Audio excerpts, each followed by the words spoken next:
اتحادات طلاب الكليات ومع اداره الجامعه ومع الساده المسؤولين الاداريين في الجامعه، مجرد بس ان انت تشعر ان ليس هناك فرق بين فئه وفئه، لابد يكون في تلاحم كامل لاي عمل طلابي او عمل اداري، لابد من التفاعل الكامل بين جميع الفئات المختلفه لانجاح العمل الجامعي.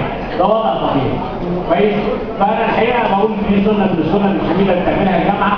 بكره ان شاء الله هيكون اختيار الامين والامين المساعد. يعني ربنا يوفق ان شاء الله.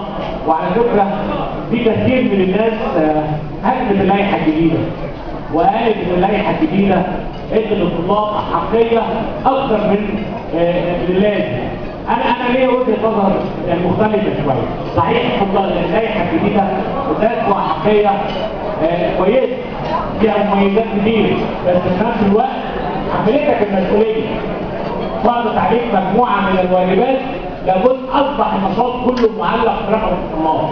يعني عضو هيئه التدريس دلوقتي اشربه خارج المربع. المسؤولين النشاط الطلابي جميع اتجاهاته الثقافي والرياضي والاجتماعي وخلافه موجود في رقاب اعضاء الاتحاد. فاذا انت ما التزمتش وما اكدتش فانت هترجع في الجامعه كتير بجامعه متميزه الى حد كبير جدا في جميع اوجه النشاط. فمساله ان اللائحه الجديده ادتك احقيه، اللائحه ادتك احقيه كتيره جدا وادتك حقوق كتيره جدا، بس خلي بالك ما تدورش على حقوقك بس، عليك واجبات فرضتها عليك اللائحه لابد انك تحطها في اعتبارك ولازم تكون امين وتحافظ عليها عشان تقدر تنهض بالطلاب.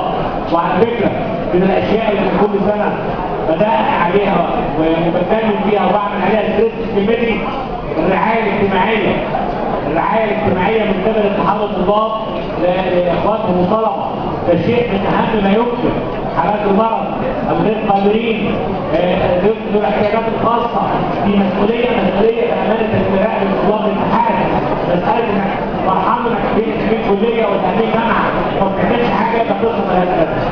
فانا بقول لك اهو دي مسؤوليه اكثر منها منظره، يعني ده ممكن تعتبره تكليف او واجب تشريع. كل سنه وانتم طيبين وبتمنى ان انتم تقضوا عام موفق في اداره اتحاد طلاب جامعه اسيوط ان شاء الله.